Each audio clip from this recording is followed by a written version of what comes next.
হঠাৎ কেন 30 ব্যাংকের এমডি আমেরিকায়? মানে বিষয়টা বুঝতে পারতেছেন, হঠাৎ কেন আসলে 30 ব্যাংকের এমডি আমেরিকা চলে গেল?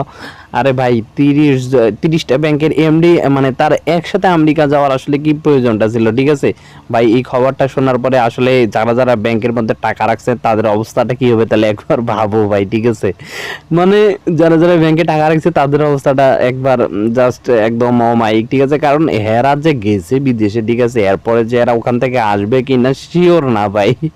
যদিও আসে, দেখা যাইতেছে যে আসলো, তারপরও ভাই এদের অবস্থা এই কয়েকটা দিনের জন্য আসলে কি হবে। ঠিক আছে, তো এখন আমরা কমেন্ট সেকশন চেক করব যে আসলে সাধারণ জনগণ কি বলতেছে। ঠিক আছে, এই ব্যাংকের এমডিদের।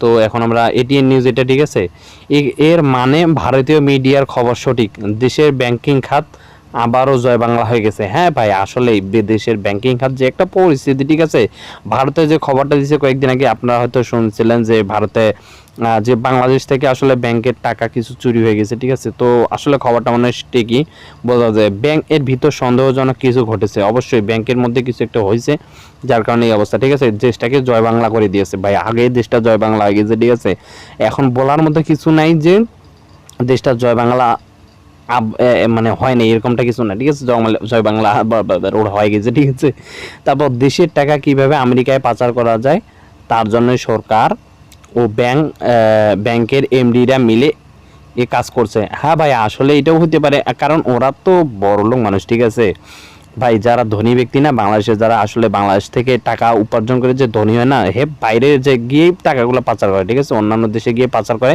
এবং অন্যান্য দেশে যে তারা আরামায়েশ করে, ওই দেশে তো তারা ইনকাম করতে পারে না। ঠিক আছে না, বাংলাদেশের এই যে আমাদের মতন নিরীহ মানুষগুলোর দৈরা ধরে ইনকাম করে আমাদের উপর বোঝা চাপাই দেয়, আর এই যে কোটি কোটি টাকার ঋণ আমাদের মাথার মধ্যে ফেলাই দেয়। ঠিক আছে, আর ওরা বাইরে গিয়ে আরামায়েশ করে। সন্দেহজনক বিষয়, হ্যাঁ ভাই, অবশ্যই সন্দেহজনক বিষয়। কি যে বলবো, কোনো ভাষা পাচ্ছি না, তাই মনের শান্তির জন্য বললাম আলহামদুলিল্লাহ। হ্যাঁ আলহামদুলিল্লাহ, অবশ্যই সবসময় আমরা বলবো আলহামদুলিল্লাহ, কারণ সবসময় আল্লাহ পাকের উপর ভরসা রাখতে হবে। ঠিক আছে, তো এখানে একজন লিখছে যে স্কলার আবু তোহা আদনানের রিসার্চ কি তাহলে সফল? ভাই আসলেই কিছু করেন। ঠিক আছে, উনি আসলে অনেক ভালো কথা বলছিল আবু তোহা আদনান। ঠিক আছে, উনি বলছিল যে বর্তমান যে ব্যাংকের পরিস্থিতি, ঠিক আছে, একটা সময় থাকবে যে এই ব্যাংকগুলো আর চলবে না। ঠিক আছে, তো আসলে বাস্তবতা এরকমটাও হইতে পারে। শ্রীলঙ্কার পথে বাংলাদেশ, অবশ্যই শ্রীলঙ্কার পথে বাংলাদেশ, এটা শ্রীলঙ্কার পথে না মানে হয়ে গেছে শ্রীলঙ্কা। ঠিক আছে, দুর্নীতি দুর্নীতি ও দুর্নীতি সব ধ্বংসের মূল কারণ। ভাই আপনি একদম রাইট কথা বলছেন। ঠিক আছে, এটা আপনাকে ভাই লাইক দেওয়া দরকার একটা। ঠিক আছে, আসলে ভাই এত পরিমাণ যে দুর্নীতি, ঠিক আছে, বাংলাদেশের মধ্যে এত পরিমাণ যে দুর্নীতি অলরেডি শুরু হয়ে গেছে ভাই, এটা কিন্তু আসলে মূল ধ্বংসের কারণটা হইতেছে এটা। তো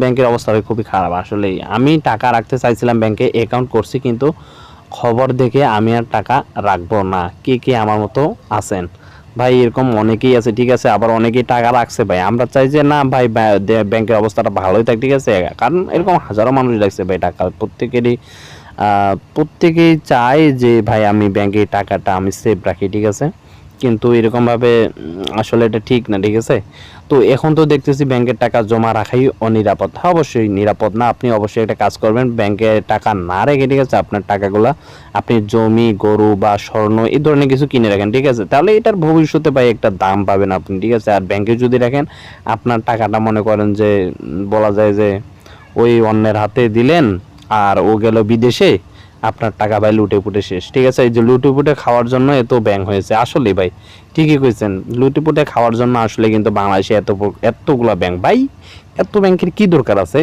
আমি তো এই জিনিসটা বুঝি না। সবাই মানে কি ইনকাম করার মানে ভাই, সবাই কি মানে বাঙালিদেরকে খালি শুধু মারার ধান্দা? আমি বুঝি না ভাই। যুক্তরাষ্ট্রে না যায় ভারত গেলে ভালো হতো ভাই, ভারত গেলে আরো বেশি সমস্যা হতে পারতো, কারণ এখান থেকে ভারত খুবই কাছে, তো এই জন্য যুক্তরাষ্ট্রে আবার ওখানকার নিয়ম ভারতের চেয়ে আরো অনেক বেশি করা। ঠিক আছে, মানে ওখানে গেলে বিষয়টা একদম আলাদা। গোপন মিটিং, দেশের অবস্থা খারাপ মনে হচ্ছে। অবশ্যই ভাই দেশের অবস্থা খুবই খারাপ। ঠিক আছে, এটা আসলে প্রত্যেকেই মানে। তো তার মানে ব্যাংক জয় বাংলা হয়ে গেছে। হ্যাঁ অবশ্যই প্রবাসীকেও প্রয়োজনীয় ছাড়া ব্যাংকে টাকা পাঠাবেন না। হ্যাঁ অবশ্যই ভাই, প্রয়োজন ছাড়া ব্যাংকে টাকা পাঠাবেন। যাই হোক, 30টি ব্যাংক জয় বাংলা হওয়ার পথে ভাই, এখন শিওর বলা যাইতেছে না, তবে আল্লাহ ভালো জানে ভাই বর্তমান দেশের পরিস্থিতি খুবই খারাপ, ঠিক আছে। আর আপনারা কেউ ব্যাংকে টাকা রাখবেন না, আমি যেটা মনে করি ভাই। এখানে আপনার কমেন্টগুলো চেক করবেন এবং দেখবেন যে আসলে কি একটা অবস্থা, ঠিক আছে। তো ভারতে কিছুদিন আগে যে খবরটা দিয়েছিল, এই খবরটার পরিপ্রেক্ষিতে হয়তো ভাই আসলে বুঝি না কিছু, আমি আমার মাথায় ধরে না, ঠিক আছে। অবশ্যই আপনারা কেউ ব্যাংকে টাকা রাখবেন না, এটা আমি আপনাদেরকে সাজেস্ট করতেছি, ঠিক আছে। তো বাকিটা আপনাদের ব্যাপার। তো আজকের ভিডিওটা আমাদের এই পর্যন্ত থাকতেছে ভাই, জাস্ট আপনাদেরকে খবরটা জানিয়ে দেওয়ার জন্য, ঠিক আছে। আপনারা অবশ্যই আপনাদের নিজেদের ব্যক্তিগতভাবে টাকা রাখবেন। ওকে, আল্লাহ হাফেজ।